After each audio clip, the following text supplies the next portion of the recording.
নমস্কাৰ বন্ধুসকল, কি খবৰ? যোৱা ভিডিঅ'টো চালেনে? যদি নাই চোৱা, সোঁফালে ওপৰত থকা আই বটনত ক্লিক কৰি চাই ল'ব পাৰিব।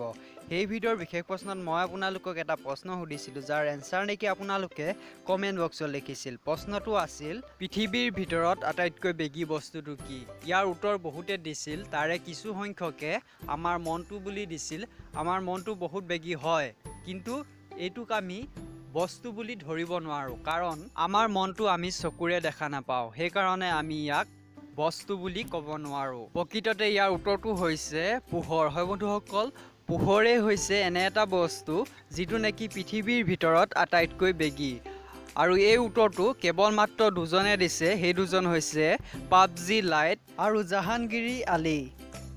আৰু মন বুলি উত্তৰ দিয়া কেইজনমানৰ নাম মই উল্লেখ কৰিব বিচাৰিছোঁ, কাৰণ মন উত্তৰটো অশুদ্ধ উত্তৰ নহয়। সেইকেইজন হৈছে মিলন শইকীয়া, এন চন্দ্ৰ বৰুৱা, আবু শ্বৰীফ, প্ৰভাত নাথ, পাৰ্থপ্ৰতিম দাস, লাটু দাস, সৰুস্মিতা ডেকা, নিতুল দাস, হিমাংক ডেকা আৰু এলিজা হুছেইন। তেওঁলোকৰ লগতে সকলোটিলৈ মোৰ ফালৰ পৰা আন্তৰিক শুভেচ্ছা জ্ঞাপন কৰিলোঁ।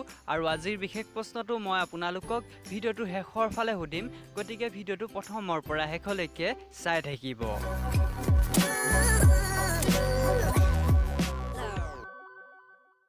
বন্ধুসকল, আজি যিবোৰ সাঁথৰ সোধা হ'ব, সেই সাঁথৰবোৰ আপোনালোকৰ মাজৰে কিছু সংখ্যকে মোক ফেচবুকত শ্বেয়াৰ কৰিছিল কিছুমান সাঁথৰ, আৰু সেই সাঁথৰবোৰকে আমি আজি উত্তৰ উলিয়াবলৈ চেষ্টা কৰিম। গতিকে প্ৰথম সাঁথৰ আপোনালোকৰ আগত। সাঁথৰটো পঠাইছে ছাইদ আলীয়ে। সাঁথৰটো হৈছে, ভাবি ভাবি গৈছিলোঁ, বস্তু এটা পালোঁ, নেদেখি নুচুবাই খালোঁ। বন্ধুসকল ভাবকচোন কি হ'ব? আপোনালোকৰ হাতত 10 ছেকেণ্ড সময় আছে।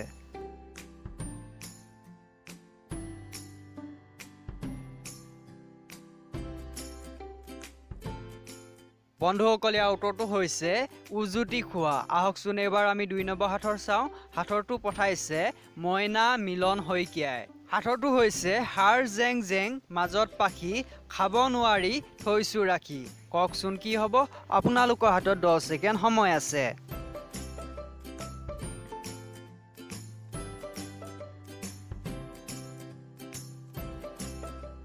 বন্ধুসকল ইয়াৰ উত্তৰটো হৈছে জাপি। আৰু যদি আপোনালোকেও মোলৈ সাঁথৰ পঠাব বিচাৰে, তেন্তে মোৰ এই ফেচবুক পেজটোত গৈ আপুনি সাঁথৰ পঠিয়াব পাৰিব। ঠিক আছে, এইবাৰ 3 নম্বৰ সাঁথৰটো চাওঁ। সাঁথৰটো পঠাইছে ৰঞ্জিত শৰ্মাই। সাঁথৰটো হৈছে, এটা আপেল একে ঘাপে কেনেকৈ 3 পিচ কৰিব পাৰি?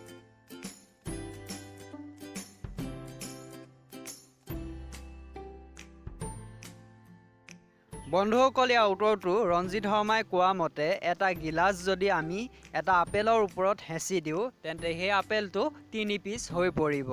আহকচোন এইবাৰ আমি 4 নম্বৰ সাঁথৰটো চাওঁ।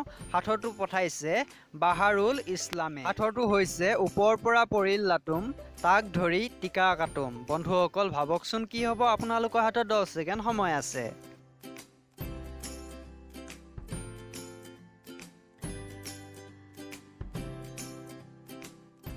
বন্ধুসকল ইয়াৰ উত্তৰটো হৈছে তামোল। আহকচোন এইবাৰ আমি 5 নম্বৰ তথা অন্তিম সাঁথৰটো চাওঁ। সাঁথৰটো হৈছে, ঘৰ আছে দুৱাৰ নাই, মাত আছে মুখ নাই। বন্ধুসকল ভাবকচোন কি হ'ব? আপোনালোকৰ হাতত 10 ছেকেণ্ড সময় আছে।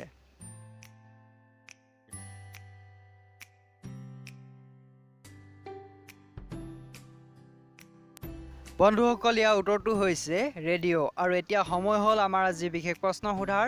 আজিৰ বিশেষ প্ৰশ্নটো সোধাৰ আগত আপোনালোকলৈ এটি অনুৰোধ, যদি আপুনি এই চেনেলটো ছাবস্ক্ৰাইব কৰা নাই, তেন্তে ছাবস্ক্ৰাইব কৰি ল'ব, আৰু তাৰ কাষত এটা বেল আইকন ওলাব, সেইটো টিপি থ'লে আপোনালোকে মোৰ সকলোবোৰ ভিডিঅ'ৰ ন'টিফিকেশ্যন সকলোতকৈ আগত পাব। আৰু এতিয়া আজিৰ বিশেষ প্ৰশ্নটো চাওঁ আহক।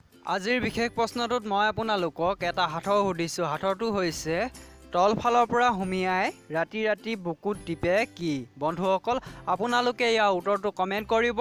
যিসকলে শুদ্ধ উত্তৰ দিব, তেওঁলোকৰ নাম অহা ভিডিঅ'ত উল্লেখ হ'ব। গতিকে আজিলৈ নমস্কাৰ, জয় অসম।